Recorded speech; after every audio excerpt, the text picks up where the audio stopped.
കേരള സർവകലാശാല കലോത്സവത്തിന്റെ പേര് മാറ്റാൻ വിസിയുടെ നിർദ്ദേശം. ഇന്തിഫാദ എന്ന പേര് വേണ്ടെന്നാണ് വിസി മോഹനൻ കുന്നുമ്മലിന്റെ നിർദ്ദേശം. പേര് മാറ്റണമെന്നാവശ്യപ്പെട്ട് ഹൈക്കോടതിയിൽ ഹർജി നൽകിയതിന് പിന്നാലെയാണ് ഉത്തരവ്.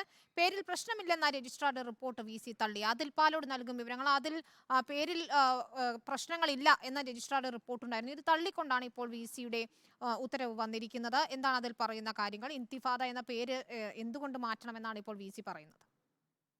കേരള യൂണിവേഴ്സിറ്റി യൂണിയന്റെ കലോത്സവത്തിന് പേരാണ് ഇന്തിഫാദ എന്നിട്ടിരുന്നത്. ഇന്തിഫാദ എന്ന പേര് ഹമാസും ഇസ്രായേലും തമ്മിലുള്ള യുദ്ധത്തിൽ തീവ്രവാദികൾ ഉപയോഗിക്കുന്ന പദമാണ് എന്നാരോപിച്ചാണ് ABVP അടക്കമുള്ള ഒരു കൂട്ടം വിദ്യാർത്ഥികൾ വിസിക്കും ഗവർണർക്കും പരാതി നൽകിയത്. ഇവർ ഹൈക്കോടതിയിൽ ഹർജിയും നൽകിയിരുന്നു.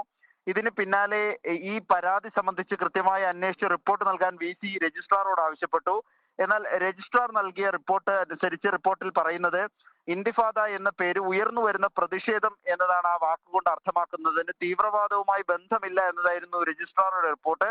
എന്നാൽ ആ റിപ്പോർട്ട് തള്ളിക്കൊണ്ട് തീവ്രവാദവുമായി ബന്ധമുള്ള ഒരു പേര് തന്നെയാണെന്ന് സ്ഥിരീകരിച്ചുകൊണ്ടാണ് വിസി അങ്ങനെ ഒരു പേര് ഇനി മുതൽ യൂണിവേഴ്സിറ്റിയുടെ യൂണിയന്റെ കലോത്സവത്തിൽ ഉപയോഗിക്കരുത് എന്ന നിർദ്ദേശം നൽകിയിരിക്കുന്നത്. രജിസ്ട്രാർക്കാണ് നിർദ്ദേശമുള്ളത്. രജിസ്ട്രാർ യൂണിവേഴ്സിറ്റി യൂണിയനും ഇത് സംബന്ധിച്ചുള്ള നിർദ്ദേശം നൽകിയിട്ടുണ്ട്. സോഷ്യൽ മീഡിയ, പോസ്റ്ററുകൾ, ബാനറുകൾ ഇവയിലൊന്നും ഇന്തിഫാദ എന്ന പേര് ഉപയോഗിക്കരുത് എന്നാണ് വിസിയുടെ നിർദ്ദേശം.